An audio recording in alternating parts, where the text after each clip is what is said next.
Muy bien, vamos a comenzar nuestro trabajo el día de hoy de nuestro proyecto.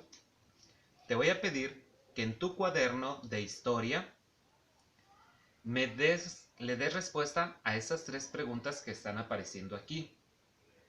Que dice, ¿cómo era la sociedad en el virreinato? ¿Tenían refrigeradores? ¿Qué sabemos respecto a su gobierno? Quiero que le des respuesta con tus propias palabras. Pausa el video para que las respondas.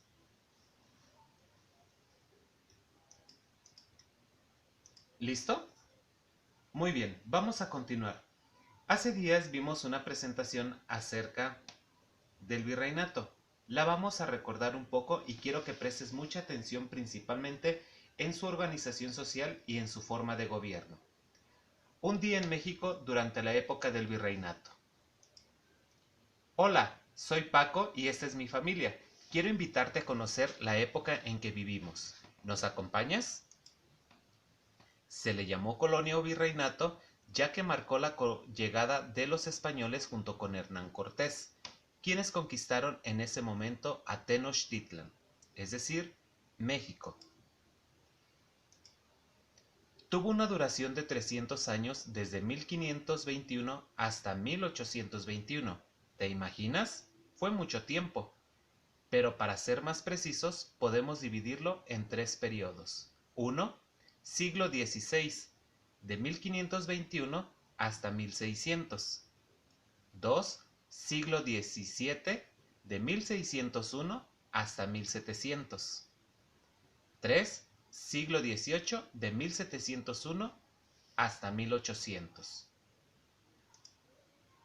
Se extendió por América del Norte y todo México actual, también por el sureste y suroeste de Estados Unidos.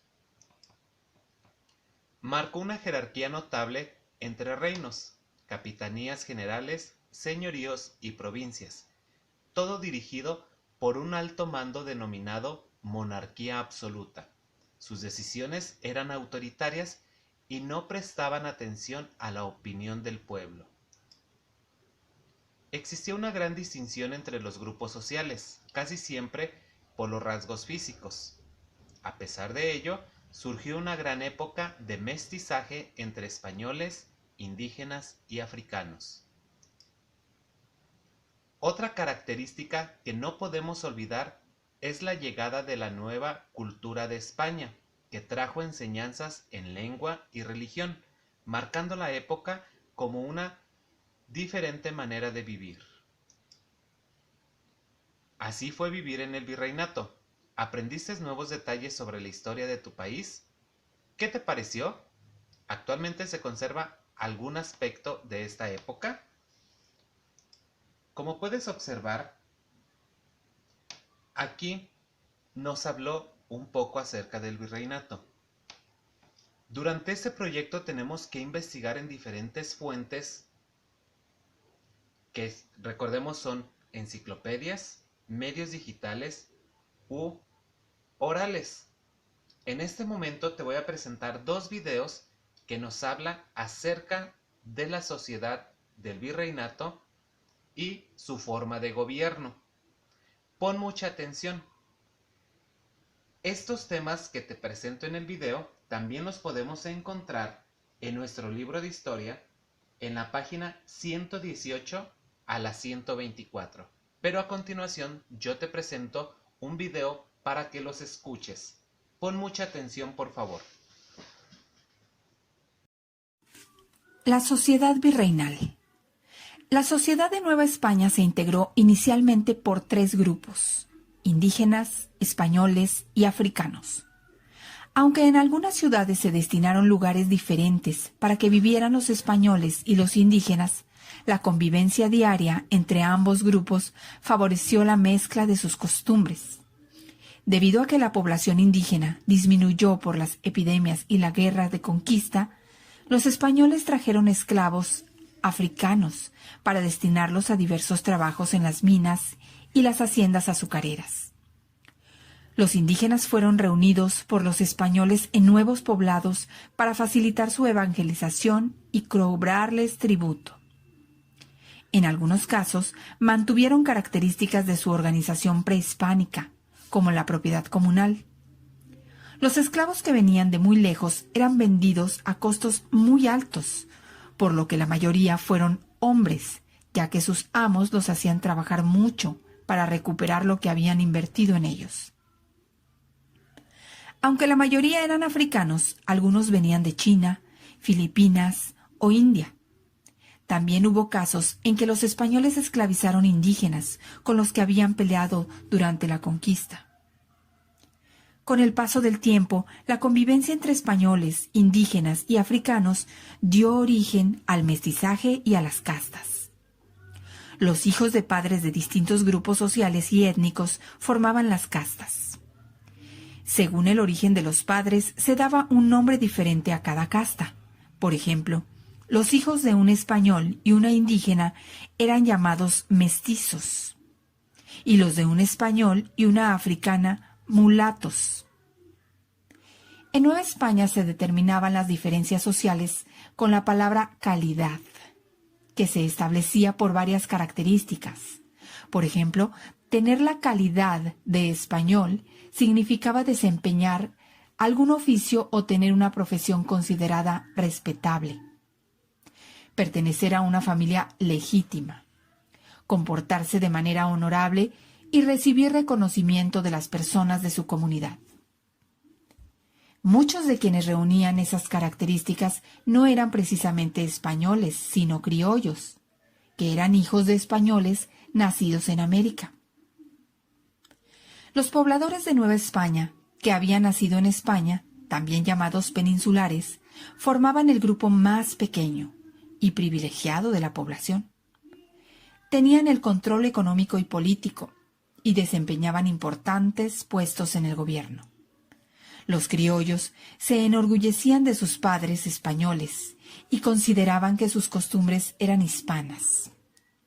Sin embargo, los extranjeros que visitaban Nueva España consideraban que las personas tenidas por calidad de españoles no se parecían a los de Castilla y tenían muchas costumbres de origen indígena, por lo que sus gustos, sentimientos y forma de vida eran ya propiamente de una nueva cultura, la novohispana.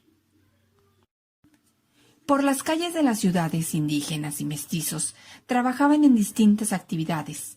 Vendían comida, frutas, animales domésticos o acarreaban agua en ollas que cargaban mediante cintas de cuero, desde las fuentes situadas en las plazas hasta las casas.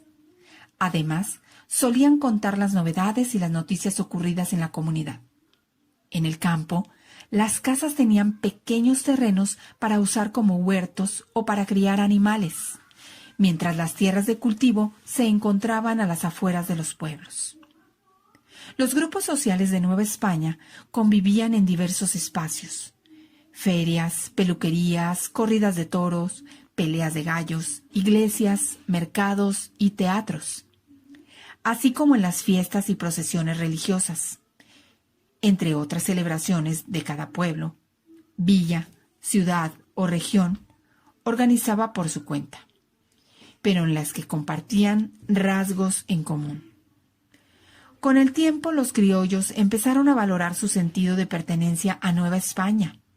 Se identificaron con el paisaje y sus riquezas naturales, así como con su cultura, la comida, el arte y la música. Sin embargo, la desigualdad de oportunidades frente a los españoles recién llegados en el siglo XVIII produjo malestar social. Un dato interesante: los infantes de la época virreinal se divertían con juguetes como cerbatanas, papalotes, trompos, pelotas, reatas, columpios, espadas de madera, cuernos para imitar a los toros, muñecas de trapo, de zacate o de madera, matracas y aros para hacer burbujas de jabón. Al Parián, que era el mercado, llegaban las mercancías procedentes de Asia, en la nao de China. La gente acudía a comprar sedas, paños, losafina, perlas, lacas, muebles, aromas y demás productos. Organización política: el virreinato. Tras la conquista, los territorios, la población y las riquezas que se extraían de Nueva España quedaron bajo la autoridad del rey de España, quien originalmente delegó en Hernán Cortés todas las funciones políticas, económicas, administrativas y de justicia. Al principio los conquistadores mantuvieron los sistemas de gobierno indígenas, así que los antiguos señoríos se conservaron, al igual que el cobro de tributos y la organización del trabajo. En 1528 se estableció una institución llamada Real Audiencia, para evitar el abuso del poder de los conquistadores. Posteriormente, en 1535, el rey de España nombró a un virrey como su representante en Nueva España, para cuidar directamente sus intereses y gobernar el territorio conquistado. Así se inició el virreinato, el cual se organizó de la siguiente forma. Rey. El gobierno de todas las posesiones españolas en el mundo estaba encabezado por el rey, quien era la autoridad suprema. Gobernaba desde Europa, por medio de instituciones y autoridades que él nombraba. Con la conquista, Nueva España se integró al Imperio Español como un reino asociado, de la misma manera que Aragón, Navarra, Nápoles o Perú, por lo que el rey representó un símbolo de unidad. Sin embargo, cada reino tuvo cierta autonomía. Consejo de Indias. Se encontraba en España y proponía al rey las políticas para los territorios americanos, elaboraba las leyes, nombraba a los funcionarios, supervisaba la recaudación de impuestos, actuaba como tribunal y recopilaba los registros e informes geográficos e históricos del territorio. Se nombraban visitadores para atender los problemas políticos y administrativos que surgían en los distintos territorios. Casa de Contratación de Sevilla. Regulaba desde la península ibérica todo el comercio entre España y los territorios americanos, incluida Nueva España. Autorizaba la entrada y salida de los barcos mercantes y de pasajeros. También llevaba el registro de los metales exportados desde América, como el oro y la plata. Virrey. Lo nombraba el rey como su representante directo. En general, era un noble con experiencia militar. Se encargaba de dirigir la política, la economía y la justicia de Nueva España, así como de apoyar a la Iglesia en su labor evangelizadora. Al concluir su mandato, se le sometía a un juicio llamado de residencia, para dar a conocer su desempeño. Audiencias. Eran tribunales civiles y judiciales encargados de escuchar las quejas de los pobladores, procurar la justicia y aplicar las leyes. Sus miembros eran abogados y ejercían el poder en caso de ausencia del virrey. Gobernadores. Eran designados por el rey de España. Se encargaban de administrar los reinos novohispanos, llamados provincias, como el de Nueva Galicia, Nuevo León o Nueva Vizcaya, entre otros. Durante la segunda mitad del siglo XVIII, estos territorios se convirtieron en intendencias y quienes las gobernaban eran llamados intendentes. Cabildo o ayuntamiento. Estaban integrados por grupos de personas que eran seleccionadas de entre los habitantes de su localidad. Se encargaban de resolver los problemas políticos, económicos, administrativos y judiciales de la región a su cargo. En las ciudades se les denominaba ayuntamiento y en las poblaciones con menor número de habitantes, cabildo. También se encargaban del reparto de tierras y de la recaudación de ciertos impuestos. Antonio de Mendoza fue el primer virrey de Nueva España. A principios del siglo XVIII, la dinastía francesa de los Borbones ocupó el trono de España y aplicó una serie de medidas en sus territorios americanos conocidas como reformas borbónicas. Algunas de estas reformas fueron el aumento del tributo a los indígenas, la creación de nuevos impuestos, la restricción de la autoridad del virrey, la reducción del número de criollos en la Real Audiencia y la disminución de órdenes religiosas. Dichas medidas, aunadas a las diferencias entre grupos sociales, intensificaron el malestar social que, hacia principios del siglo XIX, sería una de las causas del movimiento de independencia. Muy bien, espero y hayas prestado la atención necesaria a los videos que acabamos de ver. Vamos a continuar trabajando. A continuación te estoy presentando este formato que dice La Sociedad Virreinal, primera parte.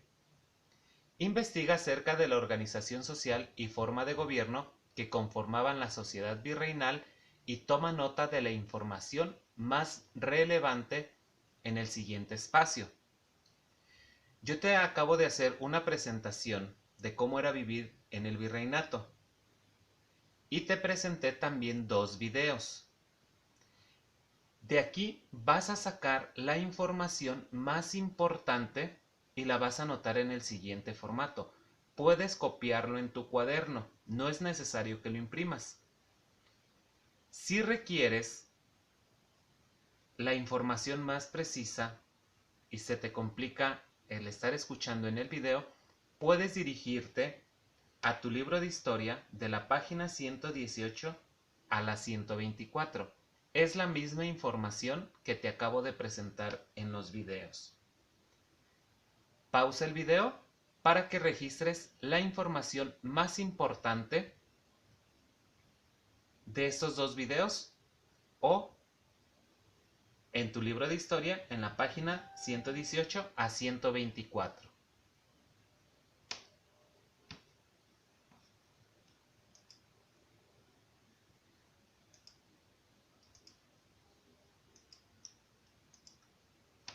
¿Listo? Muy bien. Como segunda y última actividad del día de hoy, vamos a trabajar con español. A continuación está apareciendo aquí el siguiente formato, que dice así: para reforzar tus habilidades de español, realiza los siguientes ejercicios.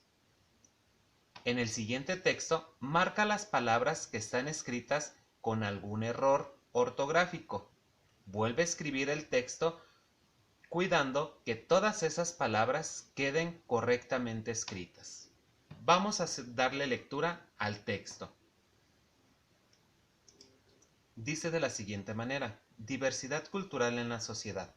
Todas las personas son importantes. Hay diferencias que son evidentes a primera vista en los rostros, en la voz, en la altura o en el color de cabello. Hay otras que nos llevan un poco más de tiempo descubrir, como por ejemplo, los pensamientos o los gustos de cada uno. Las personas pertenecen a sociedades y culturas. Es por ello que la diversidad es la regla. Las relaciones sociales se deben desarrollar en un marco de respeto y valoración del otro. Solo cuando se reconoce que es en esa diversidad donde está la riqueza del intercambio humano. La diversidad es inseparable de la condición humana. No hay una sociedad o una cultura que se pueda representar como mejor que otra. Todas son diferentes y todas tienen sus aportes, valores y riquezas. A continuación te estoy presentando un formato en donde dice: escribe en el siguiente espacio el texto corregido. En este espacio vas tú a escribir el texto anterior haciendo las correcciones que se te piden. Recordemos la instrucción que nos da el ejercicio.